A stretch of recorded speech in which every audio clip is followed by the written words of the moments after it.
The Broad Street Review podcast is an extension of Broad Street Review, Philly's home for arts, culture, and conversation, an online arts and culture journal covering the greater Philadelphia area.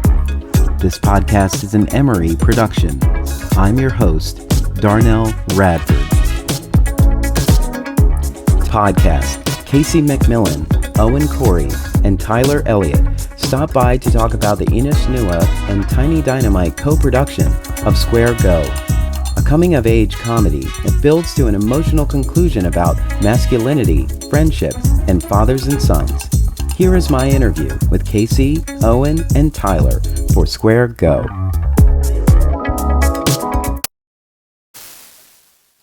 And welcome to the podcast. I'm your host, Darnelle Radford, and today I am in the virtual studio to talk with Inis Nua Theatre Company about the final show of the season, Square Go, by Kieran Hurley and Gary McNair. And I'm here with the director and the cast. And so we'll do some quick introductions, starting with Casey. Hi, Darnelle. So happy to be here. My name is Casey McMillan. I am the artistic director of Inis Nua. I am the producing artistic director of Tiny Dynamite. This is the two companies' first co-production, the first time working together. And I'm the director of this show. Great. Hi, I'm Owen Corey. I am playing Max Brocklehurst in this show. Hi, Darnelle. Nice to see you. Hello. My name is Tyler Elliott. For those of us who don't know who I am, for my listening crowd, you know. And I am playing Stevie Nimmo et al. So I play a bunch of characters. Mainly, I play Max's best friend, Stevie, though. Cool. All right. So welcome to the studio. Tell us about Square Go. Why don't you two start and I'll clean it up. Right. It's a play about two best friends, and one of them has accidentally challenged the scariest bully in the school to a fight and is hiding out in the bathrooms or the bogs, as the Scots call them, desperately trying to get himself ready for a potentially lethal confrontation. Yeah. I mean, that's a pretty good description, I would say. That's my elevator pitch. This is the premise to many TV series about coming of age. Very true. There has to be a fight episode. Yes. Yeah. So when I saw that, I was like, you know what, this will be fun to talk about because the elements of a schoolyard fight, they always perplex me because you could just go home, right? Oh, I'm so glad you said that. So this play is set in a little town, a fictional town just outside of Glasgow. And the rules of this world that, we as Americans are introduced to, this Glasgow world, is that you do not walk away from a fight. That is not an option. And that several times over the course of the play. Yeah. Yeah. Yes. But I always think about, because I'm thinking of there's many like coming of age TV shows on right now, where that fight comes into play, and it's a test for yourself too. Like, am I going to show up? And if so, what am I going to do? But yeah, you can't not show up. The entire school is planning to be there, which is also funny. Yeah. But what were your first impressions of the piece? Well, I can start with it because I read it the longest ago. Yes. I took the helm of Inis Nua in 2022. I've been leading Tiny Dynamite since 2017. And honestly, from the time I took this position at Inis Nua, was looking for ways that, essentially that all boats can better rise, right? Looking for the ways that these two companies can work together sometimes, marshal our resources, extend our reach in the community. And Inis Nua does plays from Ireland, England, Scotland, and Wales. Tiny Dynamite does plays. We offer new ways to experience and create theater. And so there's not necessarily the clearest overlap of those missions, save for the fact that both companies do a pop-up styled show. Tiny Dynamite is rather well known in the Philly community for our Play Pie in a Pint series, and Inis Nua has something similar. So I was looking for a show for that series, the kind of play you want to drink a beer with, the kind of play you want to snack through. That's not every play. That's not a drama. And a play that sort of suited the mission and vision of both these companies. And then I read this one, and it was like a unicorn. It is deeply Scottish. It's set outside Glasgow. It has the rules of that community. At the same time, it does a lot of the things that Tiny Dynamite is known for, which is sort of like a surprising immersiveness, breaking down the rules of theater going. And so when I spotted it, it was just very clear. I'm like, yep, this is our first co-production. It's got to be this. And it's also just literally funny on every page. I think in my heart, I knew I was going to do it by page 8 of, 40 something. So that was my first encounter with it. Yeah. Okay. And so now for Owen and Elliot, how did you feel when you first read it? You want to go? You want me to go? Go ahead. I don't know. I was really excited when I first read the script. It kind of presented a lot of boxes to be checked that I get very excited about with any kind of production. I think the chance to do a two-hander, this would be my first. So that was very exciting to me, just to like really get in a room with one other actor and sort of explore the entire story and be invested in every element of it was so exciting, just like as a basic idea. The chance to work with the company, the chance to work with KC, I think there were just a lot of things like right even before I got into the text itself that I was excited about. And then I read it and I was floored by this script. I think I was terrified in a lot of ways. I don't want to give away too much, but it's just similar to It's a Wonderful Life, which we spoke about. It's a lot of character work. There's a lot of different things going on all the time. And there's a lot of stage directions that insist on the reality of these events, that's sort of the things that we are portraying and creating within the storytelling has to be real. And I think like as an actor, that is super exciting and also super terrifying at the same time. The chance to do fun accents is always a big sell, but ultimately I think like what the way that I've been, desperately trying to elevate this pitch to my friends when it comes to them asking, what is this play about, is that the story is so much about sort of like the brilliance of seeing the world through the eyes of, a 13-year-old and to just understand how pure and unadulterated that view can be when it comes to sort of very serious topics. Things like familial relations and like socioeconomic statuses and schoolroom dynamics and, explorations of masculinity and what it means to be a man, to become a man, to represent sort of, manlyhood. Like, what does that mean? And I think that's the easy crossover for me where I agree with Casey that the script is so Scottish, but I think the way that it communicates so well to an American audience is that it covers these very perverse, sort of serious subject matters that I think we can all connect to. And so, yeah, I was just excited to be, able to do comedy with accents and with actors and directors that I admired, but also to really dig my teeth into something that I felt was like important. So it's a combo of both. Great. Yeah. I mean, for me, reading the script, I have a deep appreciation for like the ridiculous, and like it's a script that goes to absurd places while holding the thing that makes that absurdity mean something, which is these are people who care a lot about what happens to them and what happens to the people around them.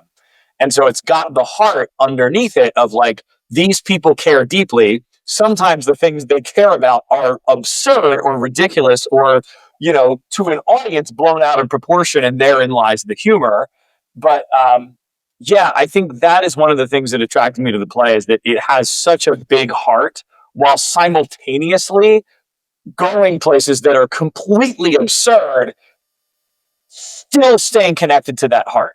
And that was really, really exciting for me when I read the script. And part of that heart is like, there's this great Tom Hanks quote about like, so many of the great plays are about loneliness. And like, it's a play that touches on like being lonely or feeling alone and feeling disconnected from people.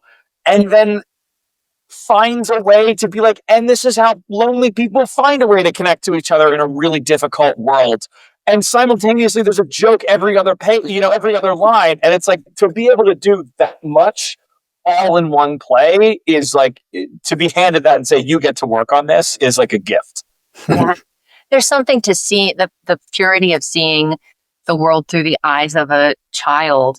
And I think it sets us up for the games that this play plays so well. Because when you are young, remember, like, everything was high stakes. You can tell a 13-year-old, like, hey, kiddo, this won't matter in a year. But when you're 13, a year is an eon, you know? And so what we're sort of speaking of in terms of like absurdism and realness is they're very actively trying out, these two boys, like how to be a man and how to be ready for this fight. And so that translates into, well, what I've been calling games in the rehearsal room, because at one point they'll just turn to the audience and say, okay, here's what we're going to do. We're going to, have a race.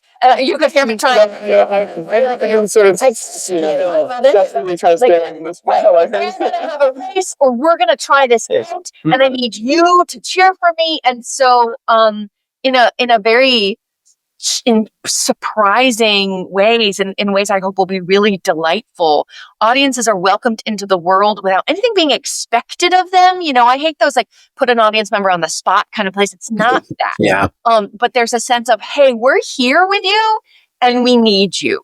The playwrights list the setting as a run-of-the-mill town in Scotland, and also, the toilets of Hammerston High School, and also here in this theater. And sort of that's the phrase that always gets my attention as a director. Like, yes, put me here in this audience. Let's acknowledge each other. Let's find each other. There's always sort of magic in that for me.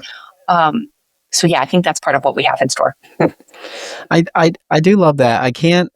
It's hard to tell like what specifics people need to feel like they want to engage with the piece, because sometimes it's like, oh no, there's audience participation, no. But then, but if there's no explanation and the piece is just fun, and then it turns to the audience, you're like, ooh, I'm in it. I'm in the chat, like you don't mind, or if somebody says show of hands and then everybody raises their hands, they just do it by default. It's like it's one of those things where if you pose the question ahead of time, the answer is probably going to be no. But in the moment, because you have to be a part of the story to feel like you want to be in it, or see that the piece allows you to be in it. Yeah, it's so interesting. But I'm glad we're not shying away from pieces that that do engage the audience. Never want to make a joke of the audience. That's what I hate about things. I think that's why immersive theater has a bad name, because it's like putting people on the spot and then telling them they're doing it wrong. It's like, no. We're creating a world. We've talked about this a lot in the past 2 weeks, is we have to share with the audience what the rules are so they know how to play and they can feel sort of safe within the universe we create for them and have a good time and feel that they matter. Right. And in so many ways in this script, I think the audience engagement is asking for the audience's help. Like we're encouraging an audience, voluntarily to be involved, because we as the storytellers, like, we need you. We want you to just help push us one more peg over so that we can keep telling the story. I agree that I think, so many of these immersive theaters and sort of audience participation, shows get a bad rep because it ends up, sort of making a mockery of the audience, and that to be chosen feels like, oh no, like I'm in the spotlight and everybody's going to laugh at me. And I think that this show does a really smart, the way it's written, it has navigated this in the correct way, that is saying, no, that's not at all why you're here. Like, truly, you're here because we're here and because we need you to be here for us to be here. And like that, I mean, that's theater in so many ways, right? I'm like, we need you in order for it to be the theater. And we're just openly saying that now in this show. So that's a delight for me as well. The audience is the missing piece. Yeah. There was something you said earlier, and I was thinking, like, for them, this is life as big as it can be. And it's always interesting, these series, because I'm much older as I'm watching like a younger series. Like, this was written for tweens and I'm eating it up. I'm like, I just love this. But it is interesting when you think about their lives, because it's so zoomed in, and the things that matter to them are like, my friend didn't text me back, or like, are they mad at me? Do they hate me? Or like, there was a moment where I got to look. I waved at my friend and they didn't wave back. What does that mean? And you're just like, just so in tune with every little thing that happens, what trying to understand what it means. And if they were to talk to an adult at the time, the adult would be like, grow up, like this is, let me tell you about some worries, and there's something about that time where just being concerned whether people like you or not was like, you kind of long for that. I would much rather get to that point, whether wondering if somebody is cool with me or not, or like, and then having the mindset of me today, I don't care. I'm just gonna be me over here, 13-year-old with my cool book bag and everything. Yeah, well, and it's that. I think it's one of the things that's so wonderful about playing two characters that are 13 is that you get to be vulnerable. Like you don't have a lifetime of experience of, well, that actually wasn't that important and I can put this shield between myself and my feelings. You are just there and things hit you because you haven't built up defenses yet. Yeah. And it's like a form of humanity in one of its rawest shapes is being a teenager, and just the world impacts you whether you want it to or not. And that is really, exciting to play with, and also terrifying, when you're a 13-year-old. Yeah. So in this piece, I guess in the rehearsal process, was there a moment where you sat and thought about when you were 13? Oh, I was like every day, all the time. Every day, all the time, even when I'm not in the rehearsal.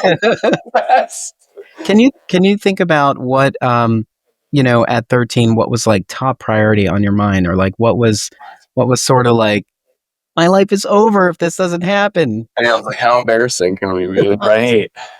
Yeah, we've been talking about it so much, Darnelle, that our stage manager Liv actually keeps a list of like stories that we're going to tell each other on the break. Of like, oh, remind me at the break, I got a story.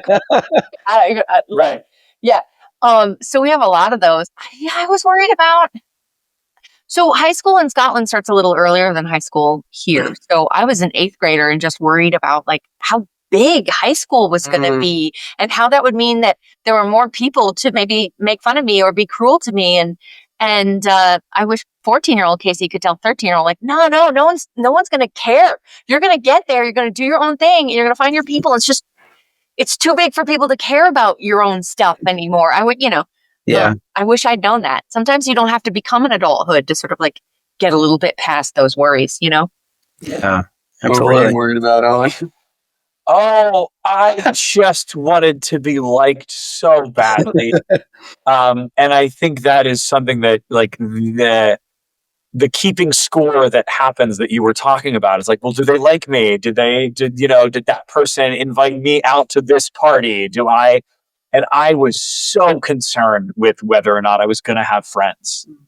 It's why the Tom Hanks loneliness quote like resonates so much. Because like, no, like I remember the loneliness and like the deep fear of loneliness of, oh my God, I will be lonely if I don't have friends. Oh my God, please like me. Yeah. And to go backwards and think about that, it's like, oh, well, that was silly. Like you made friends, you were okay, but you don't know you're going to be okay when you're 13. Yeah. I am sure, Owen, that you are the very first theater artist in the history of the American theater to have a strong desire to be liked as a child. And I've always considered myself a pioneer in that respect.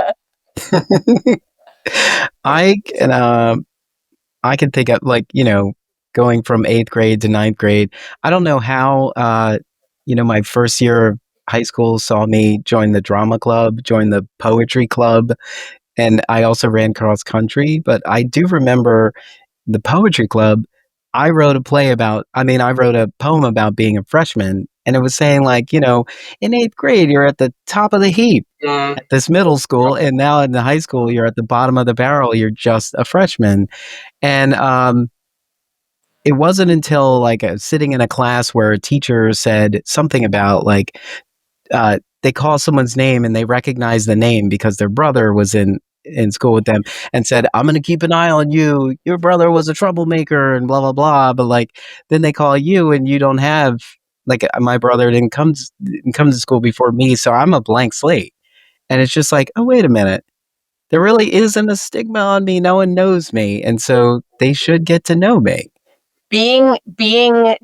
Having your identity be determined by your family is a big part of play. That's a big part of this play. Yeah. Yeah. So take us in the room. Like, what is rehearsal like? I was like, Darnelle, our director's here. Laugh, right? Having a good time. It's so great. It's like, Tell me what gets you the most about KC. So I'm here for that.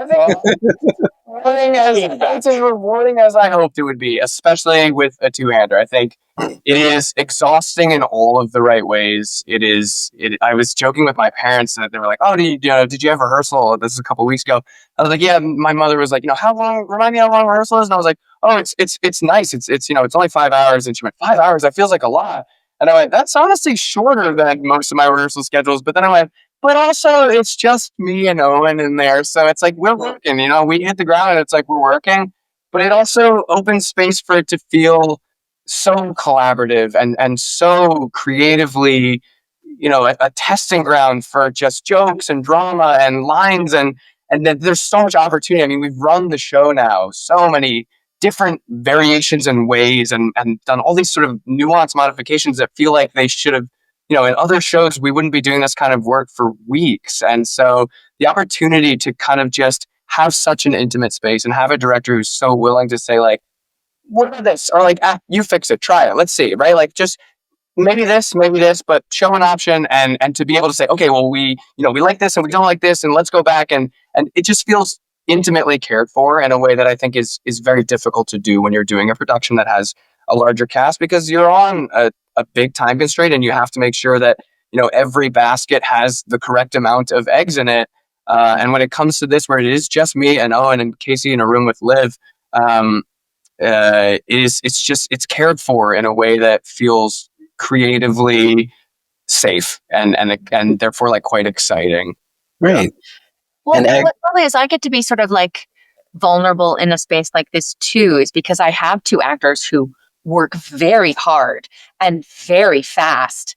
That the things I would normally feel responsible for in terms of storytelling, I can leave to them. So just the other day I said, great. So all these things are lining up. And ordinarily I would probably go now search for videos on what 13ness looks like, but this is living in your bodies. And I trust you that like, I'm not as strong at that stuff. I'm better at like, let's land these jokes. So you bring me stuff for what 13 looks like, and that helps me. And today we did a run and I saw a lot of beautiful 13osity happening in the run. So it's really a delight to be able to just like, we're all in this together and we all trust each other and we're all doing our work.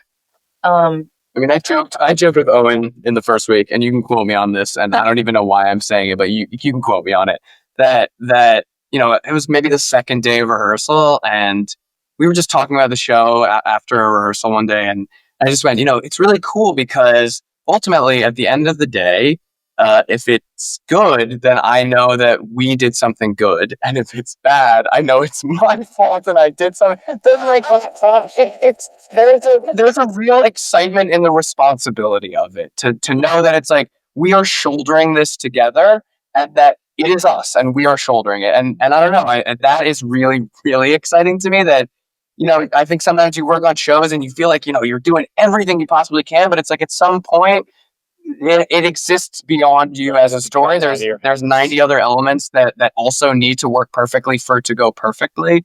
And so this is a really exciting opportunity to say like, cool, like, can I shoulder this weight with Owen? Can we shoulder this weight and make this show what it's supposed to be? Something that I think is, truly something that is heartbreaking and lovely and exciting and reminiscent of being 13 years old, and that you can walk away having laughed and have a pint and a pie and maybe shed a tear, who knows? And maybe you meet a wrestler halfway through, who knows? Who's to say? Who's to say? So, what was I going to say? I went up on my lines here. Oh, okay. How close were your dialects before Melanie Julian That's a good question. came in as dialect coach? I started working on mine like probably a few 6-8 weeks before the show, or before we started rehearsals. Started listening to like a Scottish podcast of two dude bros who talk about the Glasgow football team, the Celtic. That was part of the research, and then whatever accent resources I could get my grubby little paws on. And we had our first rehearsal, and Melanie said, "Well, I'm relieved because I don't have to build an accent from scratch. Oh, great. In a good place, I am able to give you like fine tuning notes and not foundational, oh my God, you don't know what you're doing notes." Great. I feel like Melanie has supported everyone's dialect for so long. I'll say, I think Melanie is a fantastic dialect coach. I think the work that she's helped us through, and even the way that she sort of teaches dialects, it's such a digestible model that I can even, in 10 minutes, carry that through and be sort of hyper aware of, 8 little words that I go, oh, yes, of course. And that the fix is quite easy. I agree with Owen that I think in a similar way, I was quite nervous, as I often am when it comes to, very regional accents. And that I was doing, research and listening to podcasts probably 6 or 8 weeks before we started this rehearsal process. But I think the fine tuning that Melanie has done with us in the last couple of weeks is invaluable. It's really helped it feel site specific. I always joke about this, that I think UK actors can do American accents better than Americans can ever do UK accents. And I think often the American mistake is to go, oh, I'll just do British. Oh, I'll just do Scottish. Oh, I'll just do Irish, without like thinking, it's like it gets so hyper specific to the region, in the same way that a Pennsylvania accent sounds different between Philadelphia and Pittsburgh, right? I'm like that. To fine tune it is where I think accents really become something exciting in work like this. And so I think Melanie has done such an awesome job with the fine tuning of the accents. Well, and in the fine tuning zone, Melanie has a great ear for, great, sure, that's an accurate accent. An American audience needs to understand the words coming out of your mouth while you're still doing an authentic accent, because there's no subtitles. And so she has a great ear for how do we ride that line between being perfectly understandable while also being perfectly in dialect. Yeah, she's superb. Is there a line you can present out of context that is a favorite moment for you in the show? Without cost. Okay, so we were on page. Is it page 8? Yeah. This is the moment in reading the play for the first time that I knew I wanted to do this play. Presented without context. The line is, say it, Max. I want to say. I want to say, Garth. Fucking Garth. What? Thanks for that airtime. I'm like, this play can go off the rails, and I probably still want to do it. That is the moment where Yeah, if that was a quote on the postcard. I want to say, Girth. And I gotta see where this leads. Yeah. And you, Jens?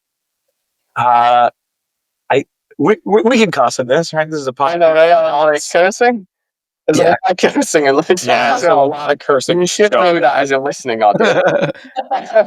I think for me, it's Max's shruggable line, which is probably just hates happiness, the big evil cockstain. God. Great dialect. This is so hard now. I've been sort of stuck in the latter 20 pages, and mine is less mysteriously funny, but I'm like, I just love, like, doesn't really change the fact that he's a fucking dick.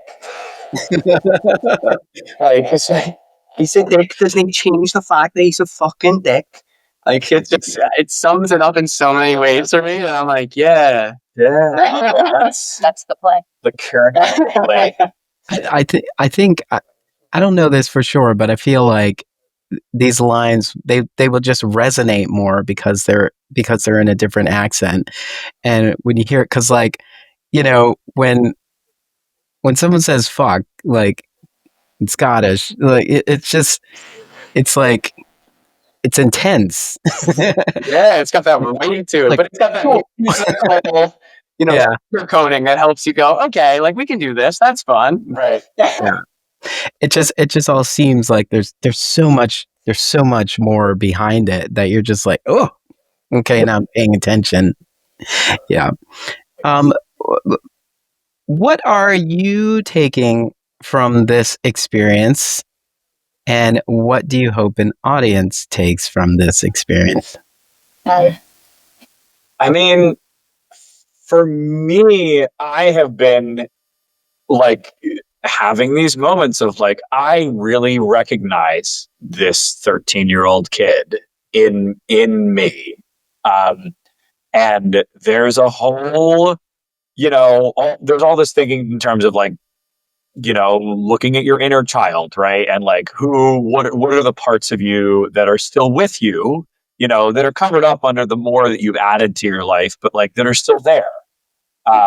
And what is it to like make peace with the 13-year-old that still lives inside you and is still scared of being lonely sometimes and is still so very funny in a very stupid way. Um, and I think that has been sort of one of my takeaways from the rehearsal process is like becoming more in touch with that version of myself that was a lot more vulnerable and a lot more scared, but also a lot more open. And that has been a really good experience for me working on this show. I think for me, there are many versions of what I would consider to be successful theater. But one of my, top favorites has to be shows where the house lights come up at the end and I turn to whoever I'm with, or I turn to the stranger who's sitting next to me. And I'm just like, I just want to talk about it, right? I have questions and thoughts. And didn't this remind you of this? And like, what that, have you ever thought of this way? That's what I hope. I hope the house lights come up and you go, whoa, like I've never thought of it that way. Or, wow, it's been a long time since I've seen, again, it's so much of it, explorations of masculinity, like what it means to grow up and have role models and want to emulate the adults in your life, but also to take your own reins and create your own path. And yeah, that's my biggest hope, is that you watch the show and you want to talk about it after, that you're just excited to continue sort of the conversation groundwork that we lay out in this story. And yeah, whether that becomes, hey, I remember being 13 and there is a sort of, I love this idea of like a healing of the inner child, or whether that becomes like, I have a 13-year-old and like, what an interesting and pure way of seeing the world that they're living in, that I understand and have questions about now and want to explore farther. It's almost, I mean, it's what I hope, and it's what I hope to take away from it, and also what I hope the audience to take away from it. I think, the selfish answer for me, what I hope to walk away from this process having learned is the vulnerability, is this sort of, I'm always so in awe and admiration. I don't mean to put Owen on the spot and embarrass him, but I love working with actors who don't feel tethered in a rehearsal space to just go for it. Sort of the egg on the face concept of just rehearsal is this place to try stuff, and 99 options are going to be stupid and terrible and whatever, and that's the way you find the options that are honest and exciting and things that you want to see in live theater. And so I as I do with a lot of productions, I hope to walk away further in pursuit of being the actor who is untethered, sort of, who is a little bit wild and willing to just be 13 and have stakes that are so high, and to just hit the ground as hard as you can and run. So that's lovely. I would say, sort of, as a producer, I would love the Inis Nua audience who's still getting to know me after a couple of years to walk away and say, oh, I see how this is part of her vision for this company, and I'm excited about it. Mm-hmm. And boy, that was funny. And I would love for Tiny Dynamite's loyal core audience to say, yep, Like, this is the kind of wild ride we come here for. This is why we bring our adult grandkids, or why we are here, not a demographic for theater usually. This is why people under 30 are coming to that company. Yep, this is why. This is wild. This was fun. I would say, sort of speaking as a director, it's going to sound counterintuitive, but over the last several years, I've tried to get myself out of the business of what I want an audience to see. We all come to a show with our own experience, our own lens on the world. And, the best thing I can hope to do is work with actors and designers to tell the truth of human experience as I see it, and hope that resonates with the people who come, even if they're seeing things in it that I didn't even intend, Yeah. So yeah, for people to feel the universal and the specific. I think that's always what's great about a solid foundation. Like, I asked that question because I've been asking it for years. And I'm always like, I don't like asking this question, but I'm going to ask it anyway. Like, I have total control over the questions I'm going to ask anyway. The thing is, no matter how, when the foundation is solid, it does allow the audience to build on it. It's like, oh, we never thought about that. And because they're seeing it from wherever they are in the audience, they're seeing it with whatever they brought into the theater, and whatever just happened on the news, whatever's in their minds before the lights go down. And so that's, again, just an example of why live theater is so great, because someone's experience the night before is not going to be your experience, but you might have a similar experience on different nights as well. So it's like being a part of that conversation. That's what I like about these chats. This chat is part of the conversation, and I hope it entices people to come and engage with the piece, and then continue the conversation to their various spaces. Yeah. So, Casey, tell us how to get tickets and what's included. So easy. We run June 4th to 22nd. This is, as I said earlier, part of Tiny Dynamite's Play Pie in a Pint and Inis Nua's pop-up play in a pub. But because this is kind of a wild physical piece, rather than do it in a pub environment, we are building a pub at the Lou Bluer Theater at the Drake. Tickets come with a snack, a little pie, and a drink. And you can go to inisnuatheater.org and look for tickets. Or I bet if you Googled Square Go Philly, you find us. You will. It comes up. Yeah, I've done it. Yes, absolutely. All right, listeners, you got your marching orders. If you're listening to this right now, you should already have tickets. What are you waiting for? Go to inisnuatheater.org and get tickets. Tickets as in plural, because theater is more fun with a +1. So, Yeah. Casey, Owen, Tyler, thank you for taking the time to chat about Square Go. It seems like a fun piece, and who doesn't like a dialect? Doesn't like the dialect. relive your youth and come join us in the theater. This Inis Nua Tiny Dynamite co-production of Square Go. Thank you all for joining me today. It was truly a pleasure. Thank you so much. Thank you.